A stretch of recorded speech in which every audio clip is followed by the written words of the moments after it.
Then close your eyes and tap your heels together 3 times. And think to yourself, there's no place like home. There's no place like home. There's no place like home. There's no place like home.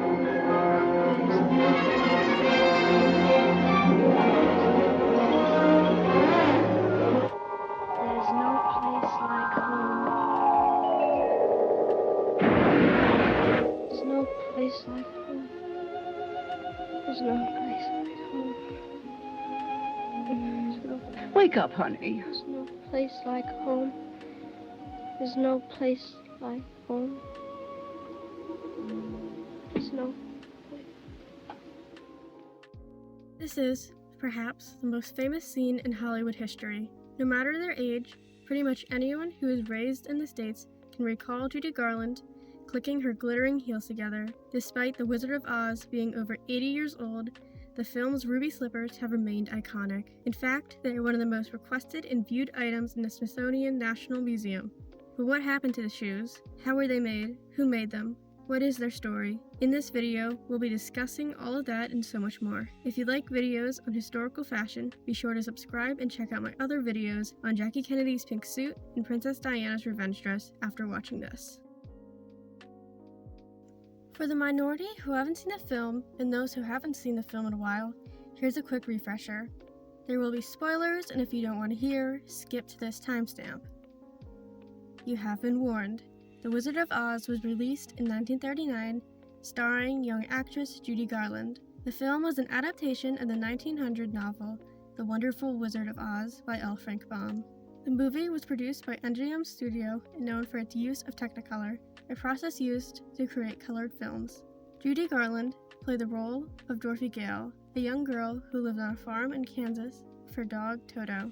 She then gets trapped inside of her house during a tornado that transports her to the land of Munchkins.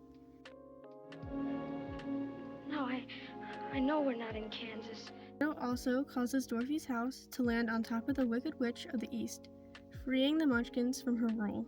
Dorothy also meets Glinda, the Good Witch of the North. Then, the Wicked Witch of the West shows up, and she wants to kill Dorothy because the Wicked Witch of the East was her sister. The ruby slippers magically appear on Dorothy. She can't kill Dorothy, so she instead threatens Dorothy and leaves. Glinda tells Dorothy that she needs to get home quickly in order to be safe. All she needs to do is find the Wizard of Oz by following the Yellow Brick Road. While on the Yellow Brick Road, Dorothy meets the Scarecrow without a brain, the Tin Man without a heart, and the Lion without courage. Once the group gets to the land of Oz, a guard refuses to let them see the wizard. However, the guard changes his mind when he sees Dorothy cry. When they meet the Wizard of Oz, he turns out to be a jerk and will only help them if they bring him the Wicked Witch's broom. This causes Dorothy to get kidnapped by the Wicked Witch of the West. And in all the chaos, Dorothy accidentally spills water on the witch, causing her to melt and die. After they take the broom back to the wizard, the group discovers that the wizard is a fraud. He tells the Scarecrow that he already had a brain, the Tin Man already had a heart, and the Lion already had courage. And the wizard tells Dorothy that he'll take her back to Kansas in a hot air balloon, but Dorothy jumps out to get Toto. Glinda then comes to Dorothy and tells her that all she really has to do to come home is to click her heels together and say there is no place like home. After doing this, Dorothy wakes up in her bed with her friends and family surrounding her, revealing that Dorothy had been knocked out the whole time and imagined the whole thing. There were actually multiple pairs of slippers used in filming. This is a pretty common practice in the film industry to have multiple copies of important props. It's unknown, however, how many pairs of ruby slippers were made. There are 4 pairs, and 1 pair used for screen testing known to exist. However, it's believed that up to 10 pairs were made. All the shoes are around size 5, with some sizes varying. 3 out of 4 of the shoes had orange felt glued onto the soles to muffle any noise made when dancing on the Yellow Brick Road. The pair without felt was used in close-ups.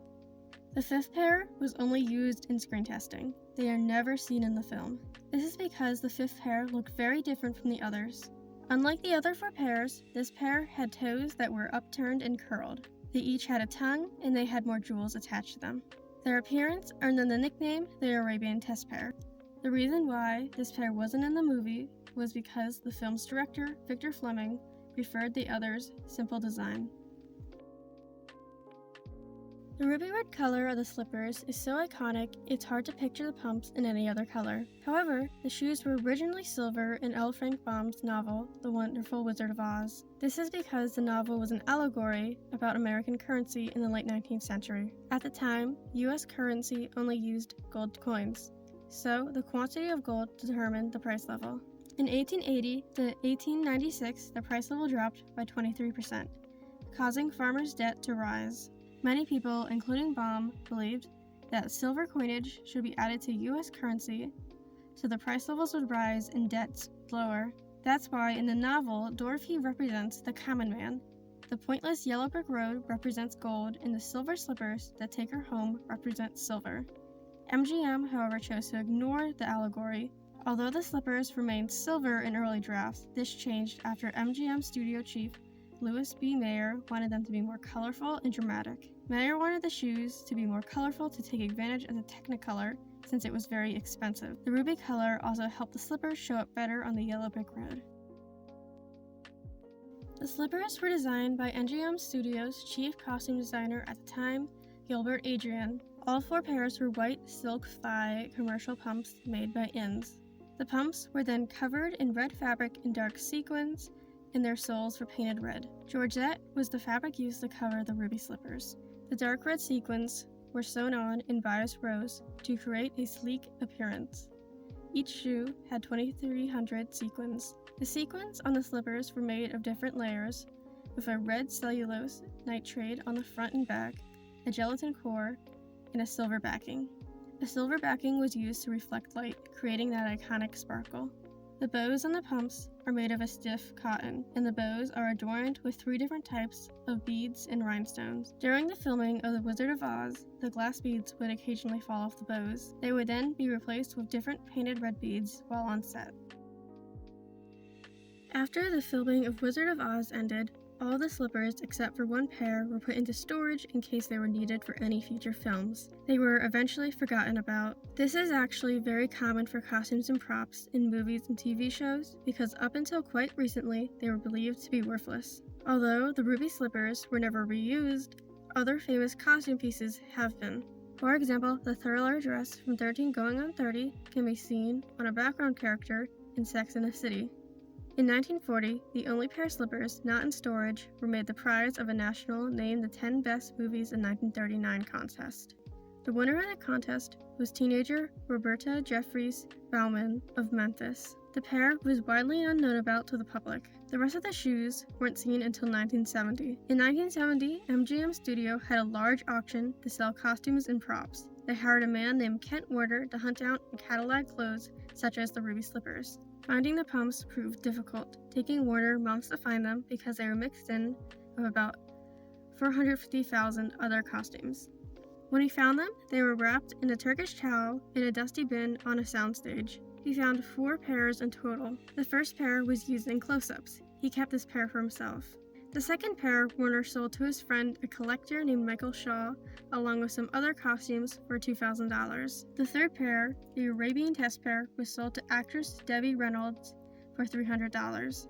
The fourth pair was auctioned off to an anonymous buyer at the MGM 1970 auction for $15,000. According to the New York Times, the shoes went to, quote, a cold-eyed attorney who was acting as an agent for a local millionaire. At the time, this was the only pair the public knew of. This was until Roberta came forward with her ruby slippers when news of the auctioned pair came out. Then, in 1979, the anonymous millionaire donated their ruby slippers to the Smithsonian American History Museum. The ruby slippers are now the most asked about artifact in the museum. Roberta then auctioned off her pair of slippers in 1988 to a Hollywood memorabilia collector. In 2000, this pair was sold again to a group of collectors and investors for $666,000.